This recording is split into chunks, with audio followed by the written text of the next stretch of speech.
Hello, everyone. Well, what day is today? Seems to be about midnight or so on the 20th of July.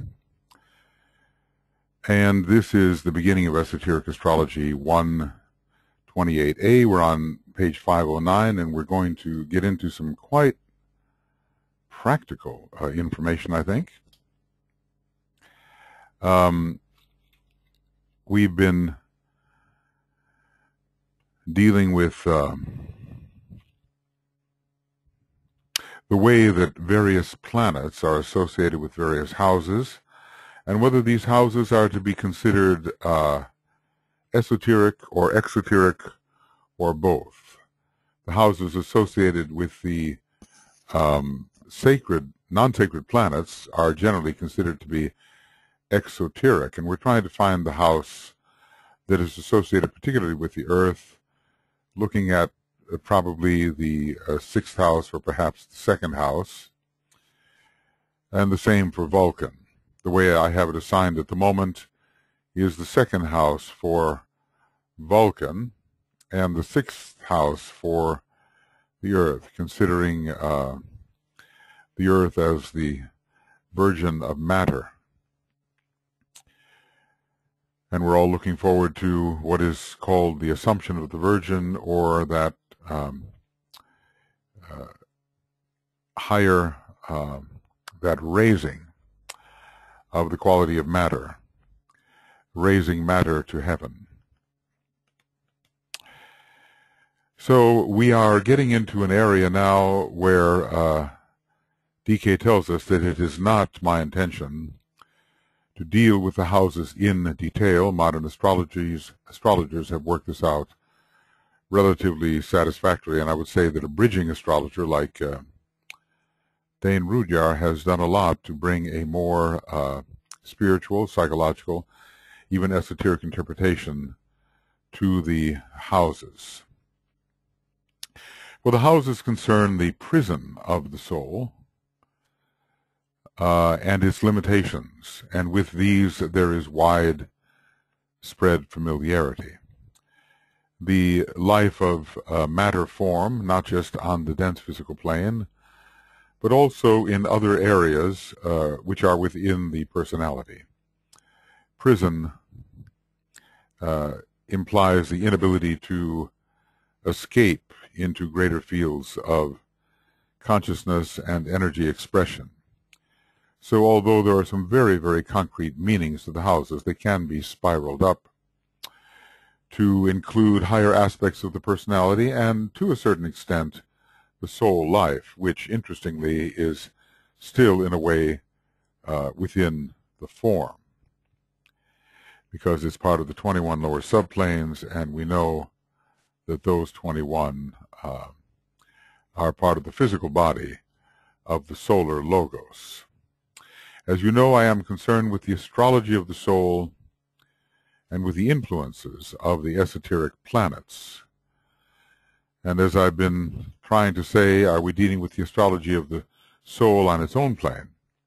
Or are we dealing with the way in which the soul force can make its impact within the personality, and the individual become a soul-infused personality? Three suggestions I will, however, make, and then he goes on for even more. If the investigating astrologer will substitute the esoteric planets for the orthodox exoteric planets, and I have indicated these in connection with the signs of the zodiac, he will get much instructive information. And if he perseveres, the verification of my ideas.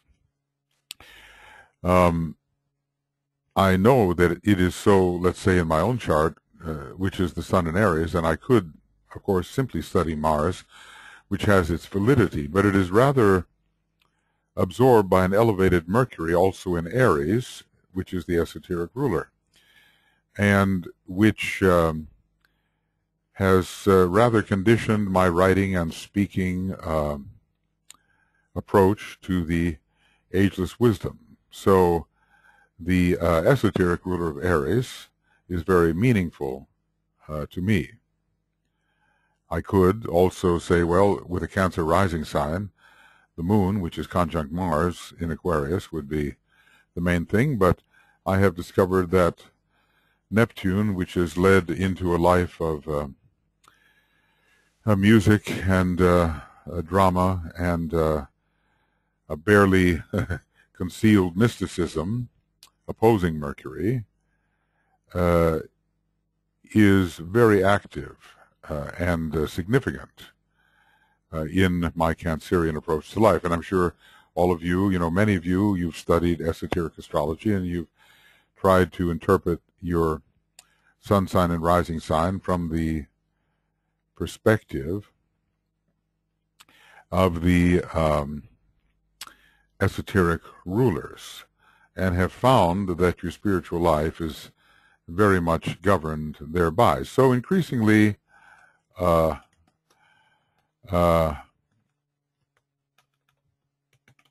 astrologers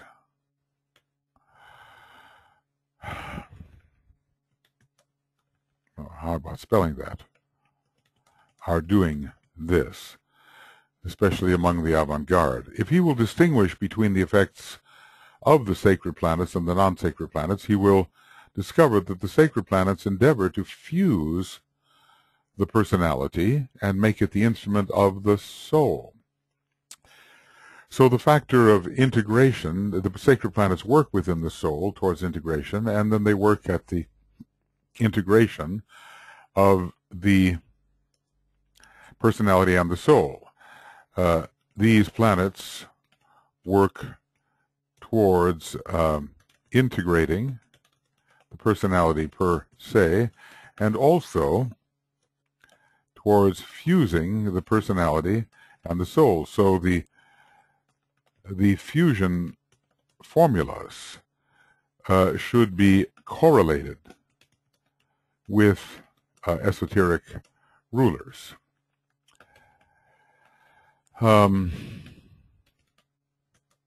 then we would discover the major ways to take our soul ray and its fusion formula indications and blend it with, let us say, the esoteric rulers of the rising sign and the sun sign. And the non-sacred planets influence more specifically the form nature, more so than the consciousness nature. Much light on the pull between the pairs of opposites may then pour in. So the pairs of opposites, for practical purposes,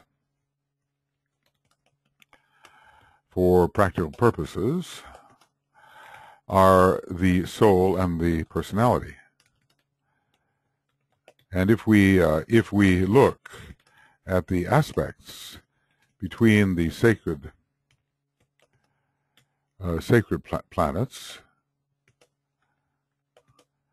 no,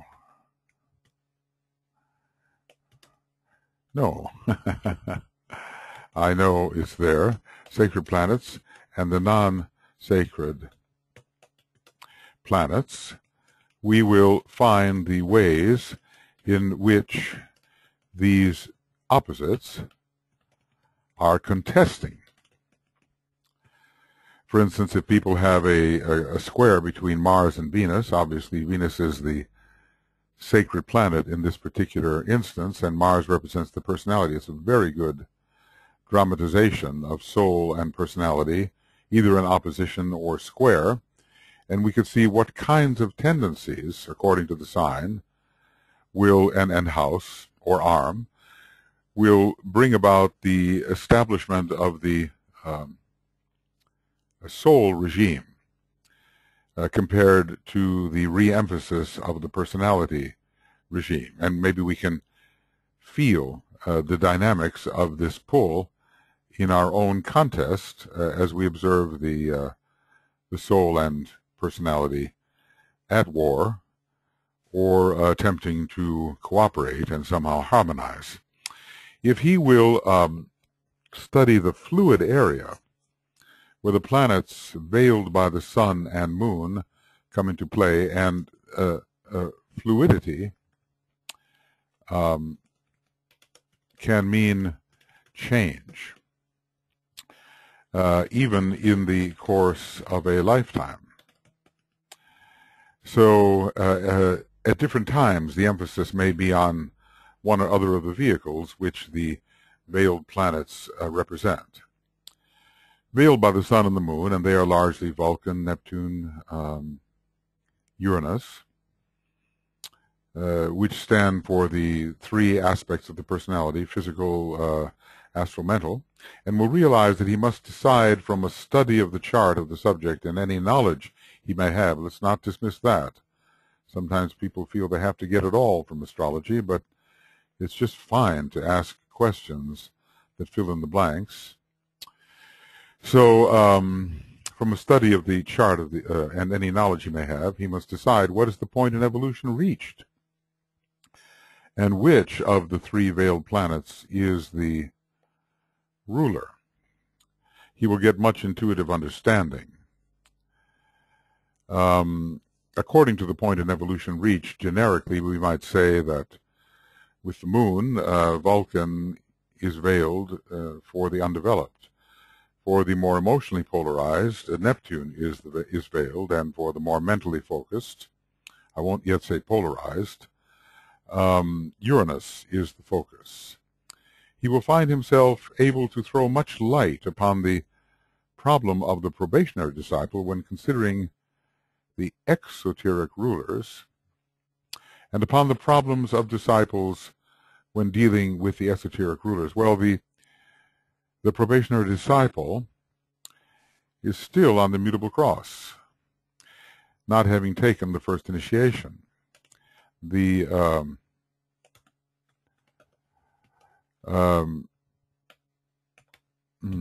probationary disciple is still on the mutable cross.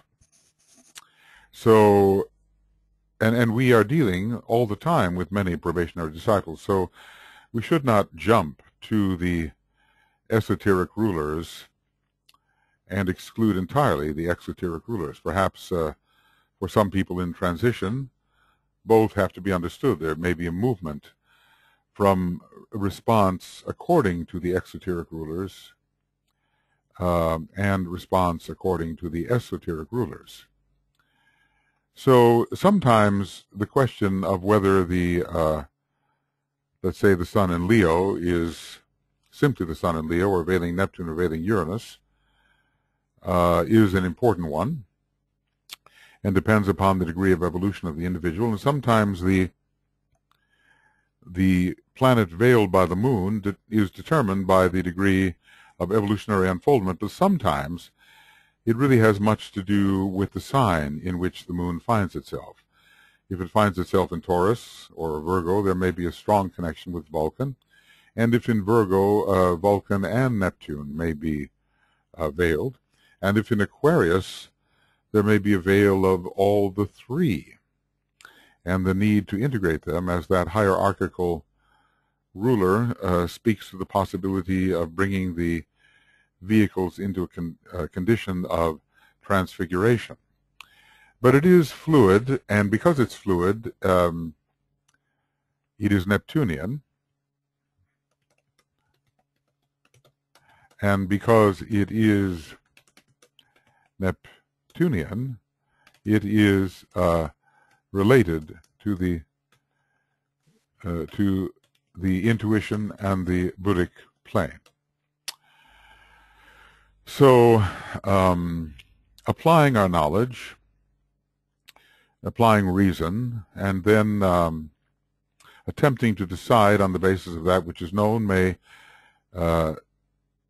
evoke the intuition, and a clear example will be found. In the case of most advanced people who are mentally focused, I won't yet say polarized, because that is an issue that unfolds or is dealt with between the second and third initiation, and maybe not so many are at that place yet. In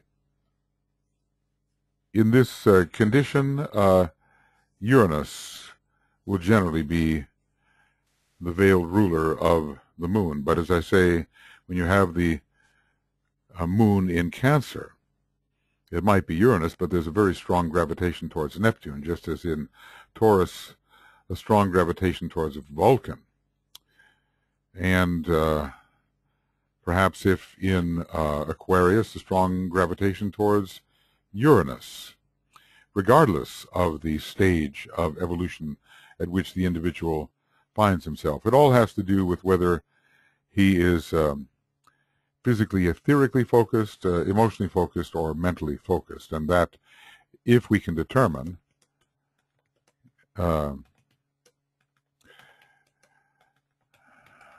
whether the individual is physically, emotionally, or mentally focused,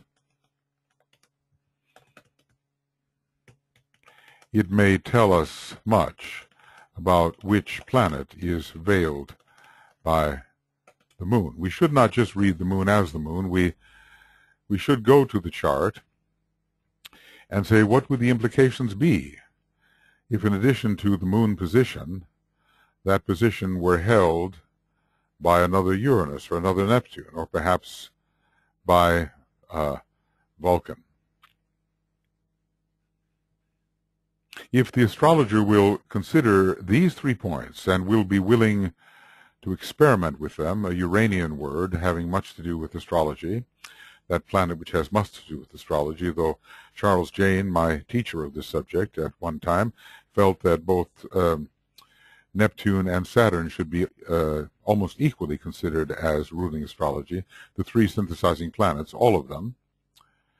So be willing to experiment with them. A great stride forward into the unveiling of the astrology of the soul will take place. And that is, after all, what we are interested in, unveiling a new astrology which will help us understand the inner spiritual reality we call the soul, and which is really the center of life for a person who is striving spiritually and attempting to live according to the higher energies as they express themselves in the personality. There is a duality, a realized duality. This comes in with Gemini and Virgo. And he wants to place the emphasis upon the higher of the pairs of opposites and needs to know how to do that. He will find it useful also to work out the higher correspondences to the material realities for which the houses stand. You know, it's almost as if I never have seen that. It's something that Nicholas and I have been doing for a long time.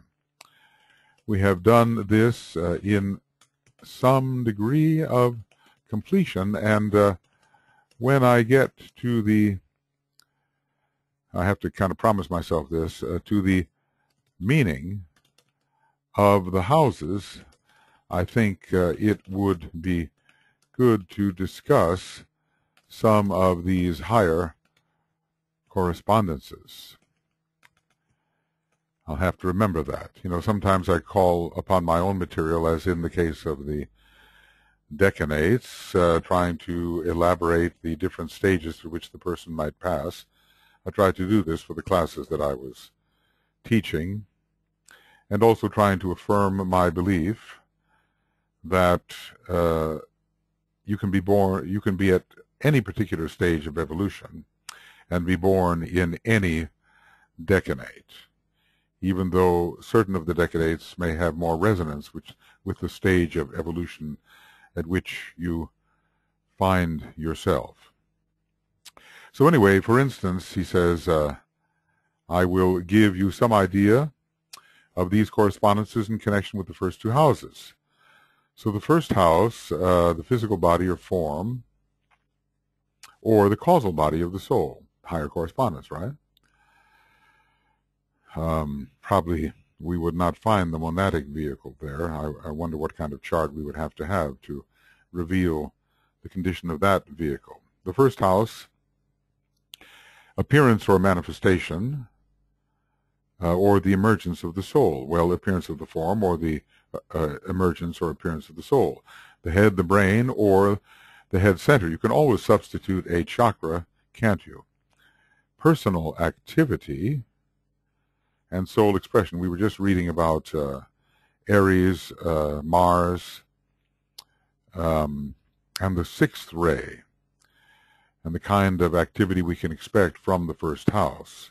Dane Rudyard made much of the first house as looking at it as the seed of the true, or somehow the true structure of the name of the individual, the inner pattern of the individual, before it had become conditioned by circumstance. So kind of an archetypal pattern of individual expression or soul expression to be brought forward, very Uranian in that respect. And of course, from a certain perspective, Aries is ruled by Uranus, the hierarchical ruler.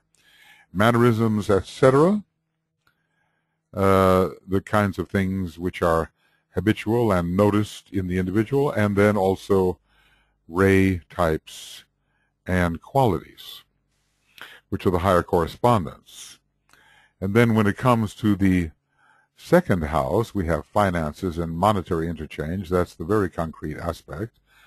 But prana is wealth. You know, we spend our health to gain our wealth. We spend our wealth to regain our health. And it doesn't always work. But prana is this flowing golden substance, as it has been called, and one who is rich in prana has ongoing life. When the prana leaves, the breath stops and the body dies, and the inner man abstracts to a higher plane. Expenditures, how do we use our energy? Possessions, our form is the great possession. So how do we control the form, just as how do we tend our possessions? Losses, well, this is also reflected in the 8th house, and we could say withdrawal from matter. There is kind of an 8th house correspondence here as well. But gain and loss are found here. Acquisition of spiritual powers and spiritual qualities as found within the causal body. Well, what I'm seeing here is that this little section came up on me faster than I thought. So maybe I can find one of the documents that has been used in the past and which is useful in this respect. Now, what I have here is a couple of documents that I have used. I always think that the one that is really the magical one is missing somewhere. But looking at house number 1, the traditional view, the physical body, its form, physical appearance, activities of the personality, and the mannerisms go there, characteristics of the ego, the lower ego, the brain, the head, the lower ego in action, and urge for personal space or dominance in the environment, you know, imposing one's own nature in a Martian-like way upon the environment. That's the traditional way. From the personality point of view, the establishment of personal identity, we have Aries and Mars. Psychologically, self-representation, the truest identity. Sometimes the idea of the mask is brought forward in traditional astrology, the mask which is shown to the world.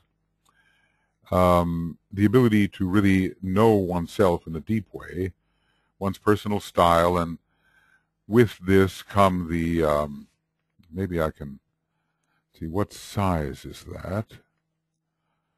Looks like a 12. So maybe I can add a little bit to this, perhaps in this color.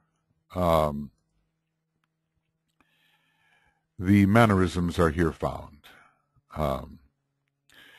Those distinguishing habits which make a person distinct.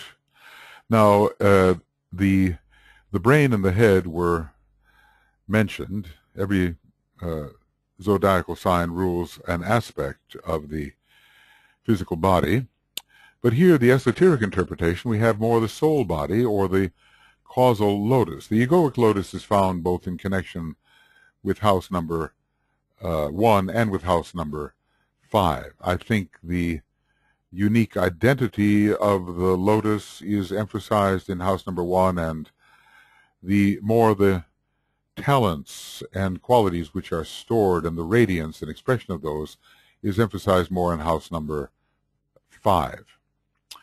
The aura or radiation, the emergence of soul purpose according to the rising sign in a particular life, the qualities of the ray type, some of these DK has said.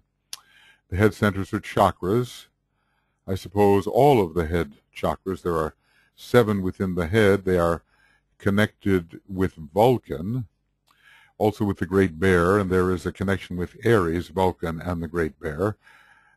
We have seen that connection with Aries and the Great Bear, also with Libra in that case, Libra leading to Shambhala, which is the head center. So the expression of manifested will, the activities of the soul, as it expresses itself, asserts itself, we might say. Activities of the soul as it asserts itself. And from one perspective, the mental body, which is the first extension of the soul body. It can be, first house can represent both the causal body and the mental body. Let's see if there's anything different in this one. No, this is pretty much the same. Pretty much the same. So here with house number 2, the Taurus house, I mean, obviously this is capable of endless elaboration. But the finances are there, and the personal resources, and the use of material resources, and the attitude in relation to money, and the losses resulting from wrong material values, or perhaps even the gains resulting from wrong material values. You can lose or gain whether your values are high or low. It just depends on your own moral character and on how successful you've been in the matter of handling things intelligently. So this is also considered psychologically to be a house of self-worth, of self-esteem. I mean, here is your possession. It's called the physical body, and what's it worth to you, and what's it worth to others? Your values are found here, a certain sense of security based upon prana or based upon money. Some of your qualities are found here. So some of this is pretty much the same. It will have this house will have a relation to physicality and to the earth. It's one of the houses in which the earth is strong, I think. It's related to the throat center because Taurus rules the voice, but also to the ajna center because the jewel in the forehead of the bull is commonly discussed, and related as well to the third eye. Perhaps a combination of the first house and the second house would include the third eye. There's always the eye symbolism when we deal with the Taurus, and when we deal with Taurus people, we oftentimes see, depending on the decade, of course, quite a very full and rounded eye, the so-called cow's eyes. But from the esoteric and spiritual perspective, here is the storehouse of life energy. It is prana, as the Tibetans said, and our spiritual resources stored in our causal body. That which has been stored and can be used for higher purposes, and also one's higher values. Well, values in general are found in this house, but the higher values are stored within the causal body, those energies which are found there because we have turned desire into aspiration. I would also have to say that from a lower perspective, this is one's let's see, one's desires are here found. And from the higher point of view, one's aspirations are found. This is the desire body, the astral body, and esoterically, we have aspirations. And in general, the appearance of light or lighted forms. Under Vulcan, we control life energies, we control forms. There's a lot of will here, so do we grasp and shape matter as the expression of our values, especially spiritual values. So in a way, it's a creative house, house of creativity, and some fourth ray will be found resonant with the activities of this house. Now we have the withdrawal of life energy from the forms. It sounds like death, but in a way it's choosing to energize inner forms and not choosing to continue to energize those forms which simply reside in the world of matter form and which are materially tending. Acquisition is a big theme. So here, gains, acquisitions in the lower or traditional area, but acquisition of spiritual values. After every life, there is a harvest. And what is harvested in the quarry? Well, you know, the acquisition of spiritual values, I would say, as gathered from the quarry. So here the mineral connotation is again seen. So, you know, minerals which are of value, and the greatest of the valuable minerals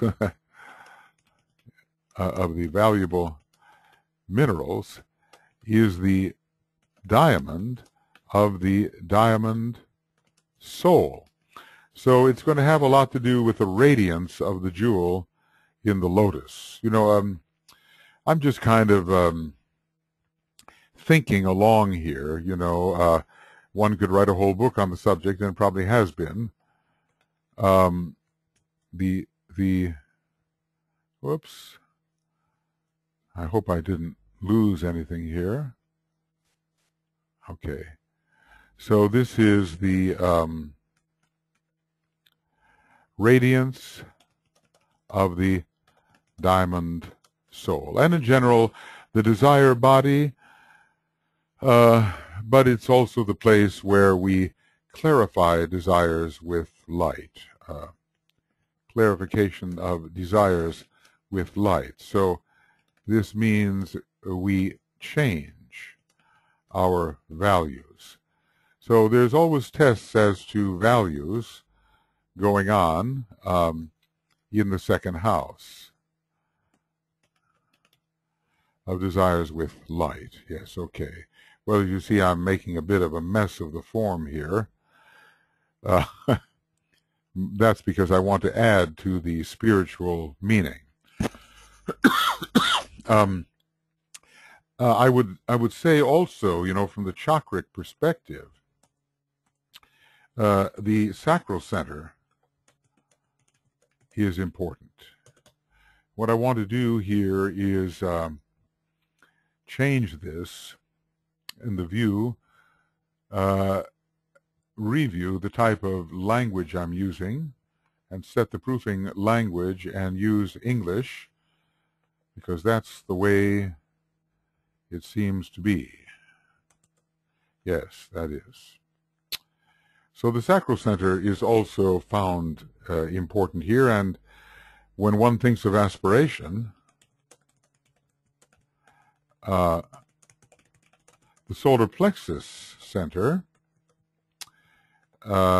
is connected also. These are chakras. They're not necessarily high centers, but they are chakras, and therefore we have somewhat the esoteric meaning when we speak of the chakras, because we're not strictly dealing with physical things. Well, there are ways in which this sign affects the form, but in generally we're dealing with the body as a possession. And I just want to find a place to put that in. I could, rearrange this: control of the form, shaping of matter, etc., etc. The body as a possession.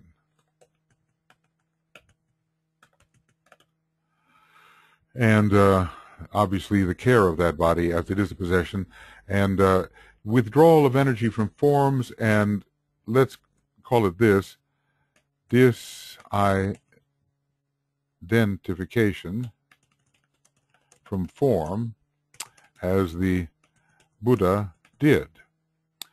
So the sense of being able to withdraw from form is strong here, and to see that the consciousness, wisely, that is, to see that the consciousness is not that form. So the letting go of form in favor of consciousness and wisdom is a higher correspondence in this house. If we go on to Gemini, we see that traditionally it means the rational mind, mental processes, communication through spoken and written word, the search for knowledge.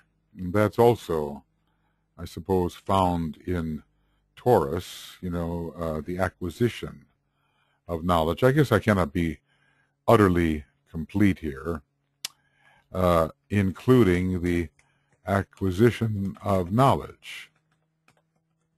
Well, that would normally be knowledge, so what has happened here? Let's see if I have succeeded in making this. No, I haven't. And I want to set this as a default, yes, and it's okay. Now, knowledge will, 2 Ks will give me knowledge. All right. Well, I guess the main outlines are the important things. The search for knowledge, the process of relating with others, short journeys, brothers, sisters, what can I say, letters, emails, missives,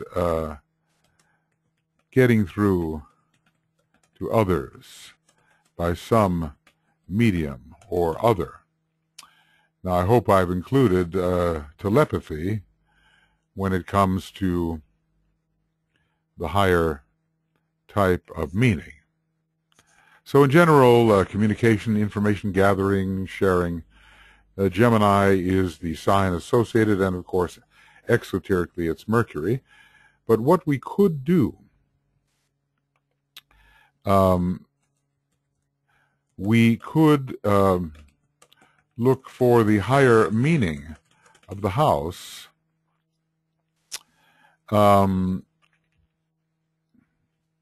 according to the esoteric ruler. So that would be an important link, in this case, Venus, and so it would have a lot to do with communications with the soul, obviously. So the general psychological kind of descriptors: curiosity, open-mindedness, willingness to communicate. It rules the hands and the pranic vitality. It rules the center in the lungs. It rules the chakras in the hands. Let's put it like this: the chakras in the hands, and pranic vitality through the center in the lungs. There is a pranic center there. It's the highest, and it's maybe found in the lower part between the shoulder blades. low, I think, low between the shoulder blades. Well, okay, what else from the esoteric point of view do we find? We find the general structure of the etheric body. We find the nadis and general lines of connection, energy lines, lines of connection. It is also related to manas and to the chitta and mind substance, but then we could find that in the first house as well. The interconnecting, interconnectedness via prana, that's what I want to say in general. Interconnectedness via prana in the etheric body. Mental telepathy, yes, and maybe etheric telepathy also. Transmitting energy states without mental consciousness. So etheric telepathy, a mental transference of energy, okay. Unfoldment of the knowledge petals. Well, this would be something that I would get into when I would be discussing the egoic lotus in detail. I don't want to get too much into that because it's a voluminous subject in its own right. So, but unfoldment of the knowledge petals would be here, and it depends on what stage of evolution we're at, you know, because every tier has its own knowledge petal in general. It is indicating one's way of developing the rainbow bridge, the magnetic rapport between soul and personality. I'll put it right here. That particular process rules the process of establishing magnetic rapport between soul and personality. It's the way of developing the rainbow bridge, and what I put in purple above is really the relating of the higher and the lower selves and the communication between them. The communication between the higher and the lower selves. Not just horizontal communications, but communications with the solar angel, between the solar angel and its reflection or its shadow. Steps along the path, well, perhaps soul brothers and sisters. Now, you know, maybe I've left that out, but that really is, yes, brothers and sisters are here. And now something important, soul brothers and sisters, and the communication between people as souls, companions on the way.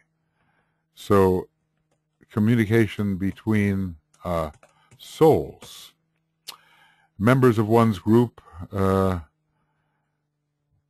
but members of one's group, I'm not sure what this means, but not the group as but not the group as a collective. Well, higher forms of communication, the lower antikarana, but also the higher antikarana. See, there are many ways to spiral this up. DK has basically said the other houses you can work out for yourself, and there are ways to do it by consulting the esoteric planets and their more concrete meanings. The higher correspondence to the material realities for which the house stands. And we see that these can be, yes, within the realm of personality, but they can also indicate things in the realm of the soul. Okay, going maybe a little farther. Let's see how we are here. Oh, yeah. We are in this particular, right, okay. So we've said actually quite a bit about Gemini here. I'm not sure that we should say maybe the group as a collective is somewhat, yeah, it's the members of one's group, the actual people in it, but not the group as a collective, which is, I think I'll go back here. And, right, not the group as a collective. Where is that? Right.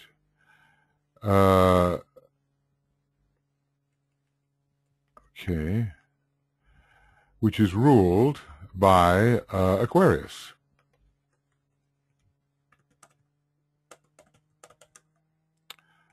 By Aquarius. Okay. Having a little trouble. It keeps on wanting to revert. Keeps on wanting to revert to... Okay. Okay. Now maybe this is too small. I'm not sure. It might be a little bit small. We could see whether we should expand it just a bit. Yeah, we can do it that way. Okay. Well, there's quite a bit said here about the esoteric meaning of the third house. If you have planets in the third house, it may tell you something about the condition within your etheric body. Planets in the second house will have a lot to do with the desire body. Planets in the first house, perhaps with the mental body. We have to let the intuition be our guide.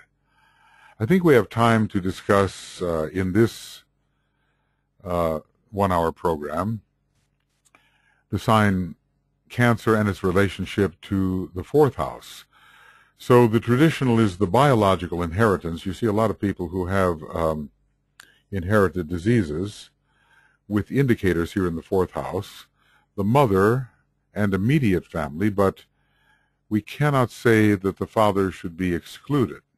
Okay? Sometimes, whoa, what is this?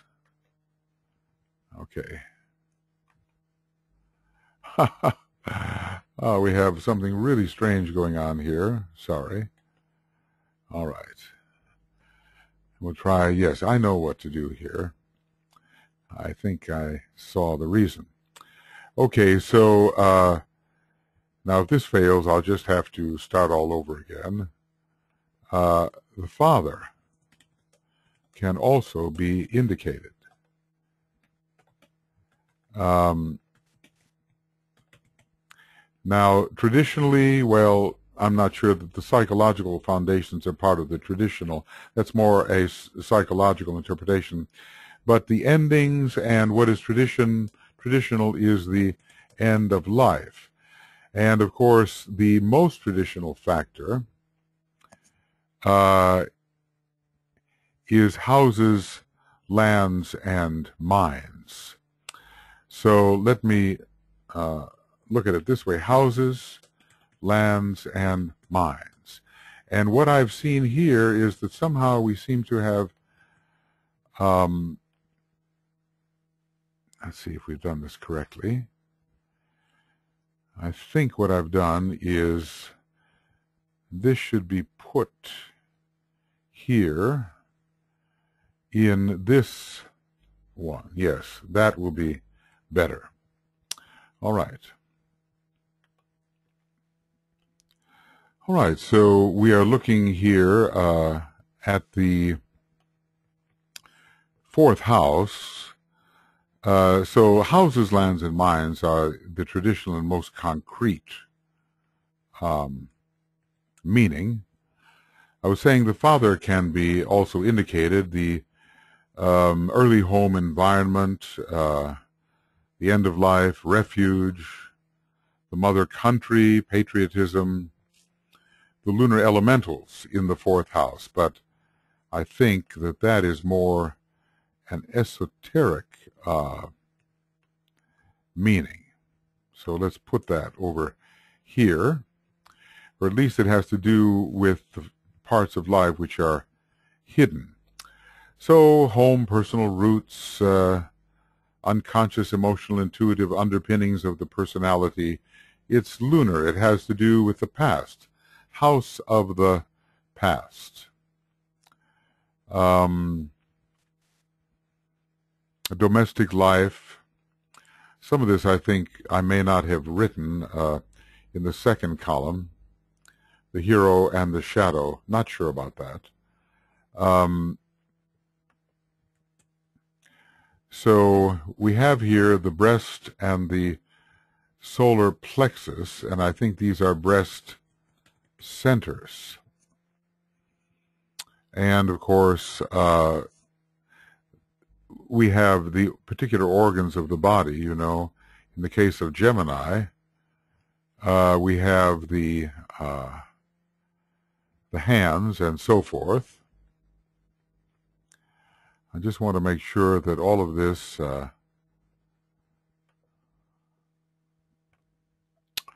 okay.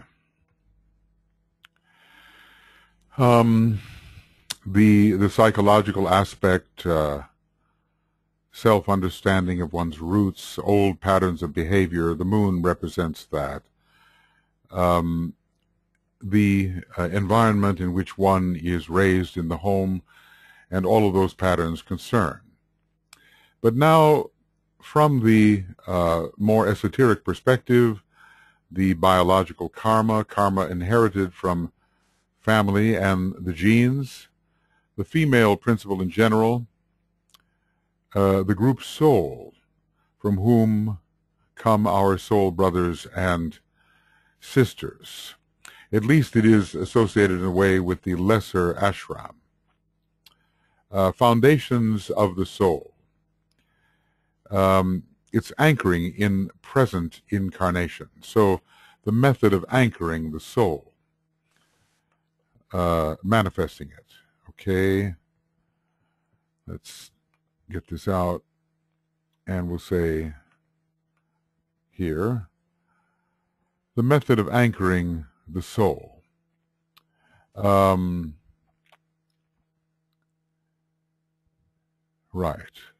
Okay. The foundation for the building of self-consciousness, which goes on in the next house, particularly karmic conclusions to life and circumstances. And what I've added to this recently, the ashram of the master, either the lesser ashram or the greater ashram, the true spiritual home of the disciple. The master as, in a way, a parent, because the parents are indicated here, either the mother or the father. In general, this first house, from an exoteric point of view, has to do with security. And here I'm talking about one's spiritual security. This is the home of the guru, and the guru is the home. And the lunar elementals are here found. There is some connection, I think, with the astral plane, but also with the via Neptune. So let's just say connection with the astral plane via Neptune, but also with the dense physical plane via the moon. Whoop. Okay, let's see about this. I seem to, yes, okay, via the moon. Now I'm understanding. I'm fighting with the form here, as you can probably see. And this has been contributed to at different times. So there is the whole idea of spiritual security, and I want to add something here called spiritual refuge, so that when we're told that we take refuge in the Buddha, or someone takes refuge in the Buddha or in the Dharma, this is the place where the refuge is taken. And there's the whole idea of, these are not in order, of course, but spiritual guardianship. Looking after those who are needing spiritual care and culture. So who are the members of one's family? Well, you can be a member of a family and the guru can look after you, but you can also take the role of the parent or guardian, and you can find a way to look after those who are in your spiritual care. So we're spiraling up the meaning here as best we can. I think that this chart is somewhat of a collection of things that other people have said, including the Tibetan. But I think what we need here is simply to work with analogical thinking and find a way to find the higher correspondence to anything that we may see as concrete. In other words, the rational mind has a higher correspondence of the intuitive mind. So as well here in Gemini, we can say that this is, for some, the place of the intuitive mind mediated through the Antakarana. There's just so many things that can be said here as we expand the concrete ideas. So once again, from the Tibetan particularly, we have his way of expanding this. It's very clear. First house, physical body or form, then the causal body. Appearance of or manifestation, or the appearance or emergence of the soul via the rising sign, the head of the brain or the head center. And there's a lot of complexity in that head center, just as there is in the brain. Personal activity or soul activity, soul expression. And I want to add here, well, I probably already did, personal identity and soul identity. Mannerisms and things which distinguish the individual, and ray types and qualities which distinguish the individual. In the second house, finances, monetary interchange, and quite simply prana.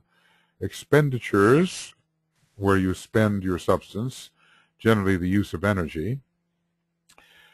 The flowing golden substance, possessions, or control of the form. The form is our possession. Our whole personality really is our possession. So from a certain point of view, the entire personality is found here as the lowest of the periodical vehicles.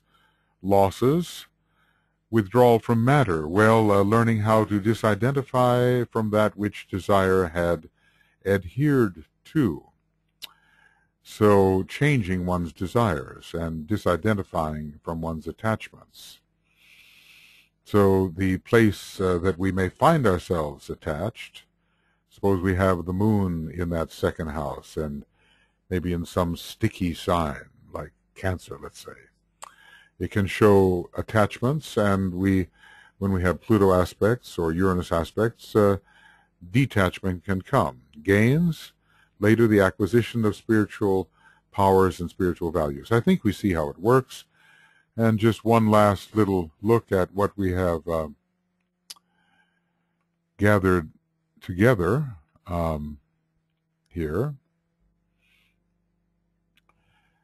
And I think we will continue with this at our next session. We can't cover all aspects of it, no, but we can understand some of the higher spirals. We'll have to go through every house, and I think the most important thing, from the esoteric point of view, is to look at the first four houses as the mind, first house, desire body, second house, etheric body, third house, although also connected with the mind, and the dense physical body. So from the esoteric point of view, and from the point of view of the centers, let's say this is the dense physical body. or that which is not a principle. And we can also look at this as, I'm just thinking of other things, inheritances. Okay. Wow, that happened all at once. Yes, oh, I see what happened here. All right. We'll get this back. Right. Inheritances. I have too many things going on. Inheritances from oneself, not just from one's parents. So it's like what one brings over of the condition of the personality vehicles as a whole. This is not the what we have in the causal body so much. It's more the inherited personality condition. Now, the general physical condition of inheritance is also indicated here, but if we have worked on something and if we have built the personality to a certain point, it should be registered in the condition of our personality. In other words, we inherit from ourselves. Well, okay, I didn't know that I'd be getting into this so quickly, but we have 8 more to go, and that should take our next program pretty well. So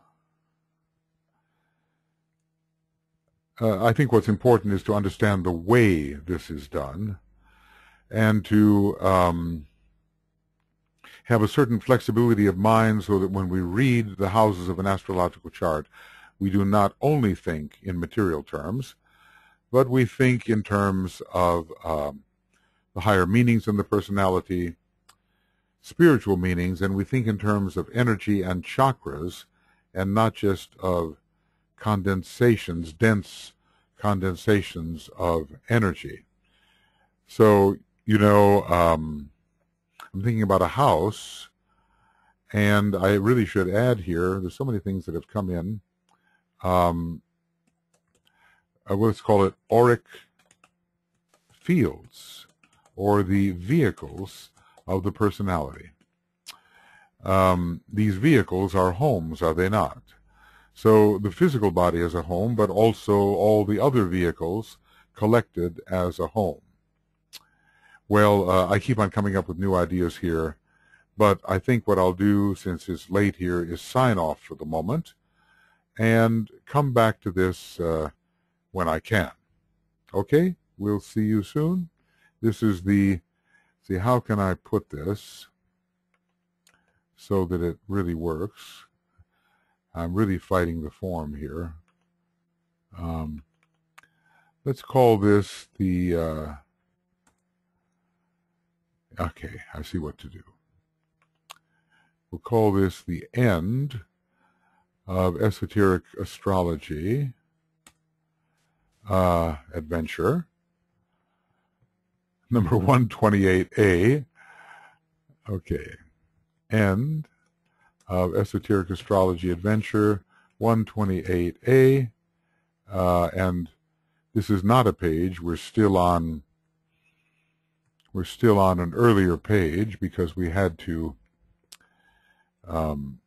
take a little branching off here to develop these houses, or work them out for ourselves, as it were. So we're on page 511, page 511. Okay. And then beginning with Esoteric Astrology Adventure, which will be 129A, page 511. All right, a little bit of a struggle here with an unwieldy document, but we will manage. And here, of course, you can obviously freeze the screen and study the tabulation for yourself, you know. But I keep on adding to the tabulation, of course, and therefore, in this purple, it keeps on being enriched. So we will begin with the Leo house next time, the 5th house.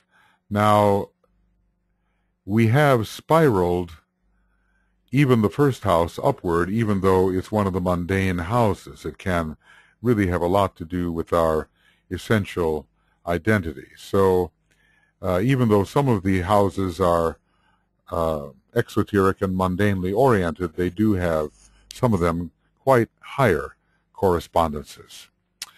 Okay, friends, we'll see you at the next occasion, whenever that may be. Hopefully quite soon. See you then.